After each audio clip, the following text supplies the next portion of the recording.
ओम नमो भगवते वासुदेवाय। अध्याय 18 मोक्ष सन्यासी योग। अर्जुन ने श्री कृष्ण से कहा, हे अंतर्यामी, हे वासुदेव, मैं संन्यास और त्याग के तत्वों को जानना चाहता हूँ। भगवान श्री कृष्ण कहते हैं, काम्य कर्म को त्याग को संन्यास समझते हैं। ऐसा नहीं है। यज्ञ, दान, तप, कर्म त्यागने योग नहीं है। कर्म फलों को त्यागने को त्याग कहते हैं। भगवान ने अर्जुन से कहा, संन्यास और त्याग, इन दोनों में से पहले त्याग के विषय में सुनो, क्योंकि त्याग सात्विक, राजस और तामस 3 प्रकार के होते हैं। जो शास्त्र विहित कर्तव्य कर्म खुशी से फल को त्याग कर करता है, उसे सात्विक त्याग कहते हैं। सब कर्म दुख रूप ही है, ऐसा समझकर यदि कोई शारीरिक क्लेश के भय से कर्तव्य कर्मों को त्याग कर दे, उस राजस त्याग कहते हैं। उसे त्याग का फल नहीं मिलता। जो शास्त्र विहित कर्म नहीं करता, मोह के कारण कर्म को करना ही त्याग देता है, उसे तामस त्याग कहते हैं। शरीरधारी किसी भी मनुष्य द्वारा सब कर्मों को त्याग करना संभव नहीं है, इसलिए कर्मफल को त्यागी कहते हैं। कर्मफल का त्याग न करने वाले मनुष्य को कर्मों का तो अच्छा, बुरा और मिश्र फल मरने के बाद भी भोगना पड़ता है, किंतु कर्मफल का त्याग कर देने वाले मनुष्य को कर्मों का फल किसी भी काल में भोगना नहीं पड़ता है। ज्ञाता, ज्ञान और ज्ञेय, ये 3 प्रकार की कर्म प्रेरणा है। कर्ता, कारण और क्रिया, ये 3 प्रकार का कर्म संग्रह है। जिस ज्ञान से मनुष्य संसार के हर जीवधारी में एक अविनाशी परमात्मा भाव को विभाग रहित समभाव से स्थित देखता है, उस ज्ञान को सात्विक ज्ञान कहते हैं। जिस ज्ञान द्वारा संपूर्ण जीवधारियों में भिन्न भिन्न प्रकार के नाना भावों को अलग अलग से देखता है, उस ज्ञान को तू राजस समझ। परंतु जो ज्ञान एक ही कार्य रूप शरीर में है तथा जो बिना युक्ति वाला, तात्विक अर्थ से रहित और तुच्छ है, वह तामस कहा गया है।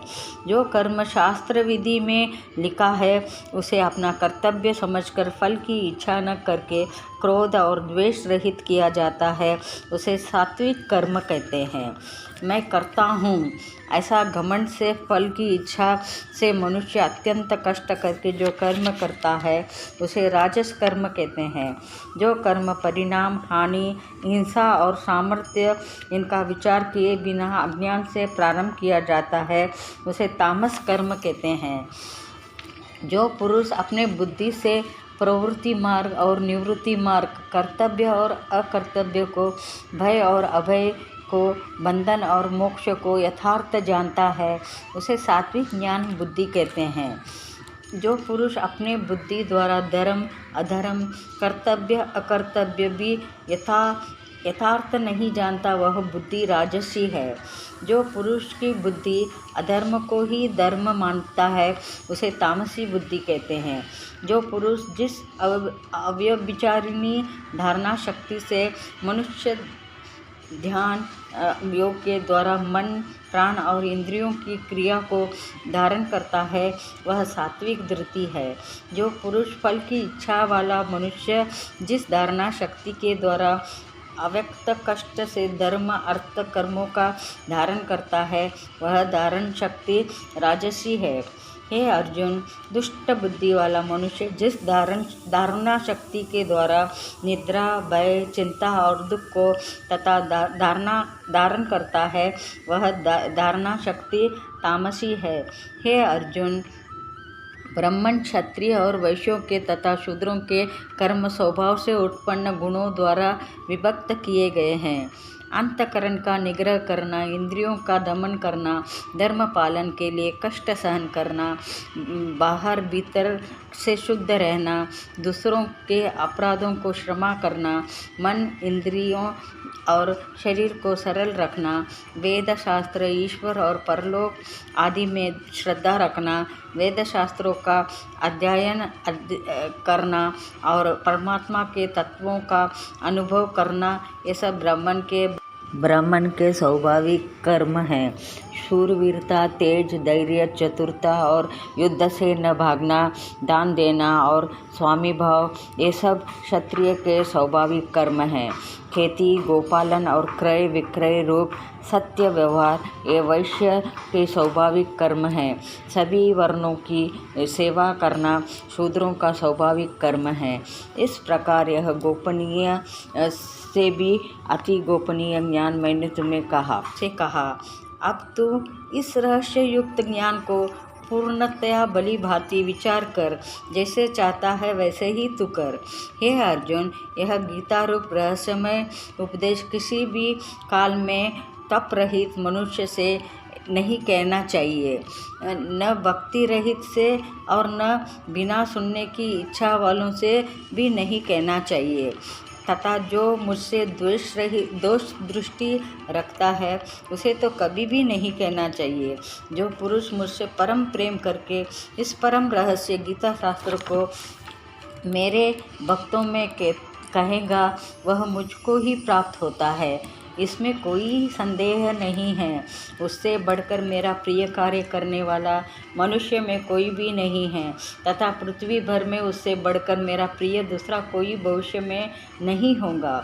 जो पुरुष इस धर्म में हम दोनों के संवाद गीता शास्त्र को पढ़ेगा या सुनेगा, उसके द्वारा भी मैं ज्ञान यज्ञ से पूजित होऊंगा, ऐसा मेरा मत है।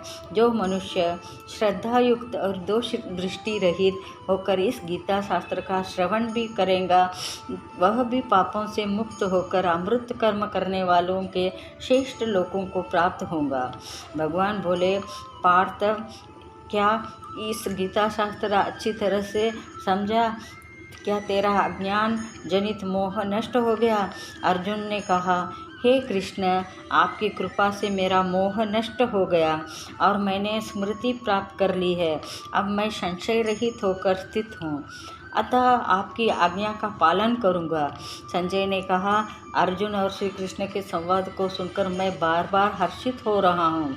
हे राजन, जहाँ योगेश्वर कृष्ण है और जहाँ गांडीव धनुषधारी अर्जुन है, वहाँ पर श्री विजय विभूति और अचल नीति है, ऐसा मेरा मत है। 18वां अध्याय समाप्त होता है। महात्म्यम फल स्तुति। जो मनुष्य 18वां अध्याय को पढ़ता है या सुनता है, वह उत्तम साम्राज्य को प्राप्त करता है। यह अध्याय सब पुण्यों का शिरोमणि है। जो इस अध्याय को श्रद्धायुक्त होकर इसका श्रवण करता है या पढ़ता है या सुनता है, वह समस्त यज्ञों, ध्यान, वेद, अध्ययन, सर्व तीर्थों का फल पा लेता है। यह भगवत गीता में भगवान श्री कृष्ण ने स्वयं कहा है।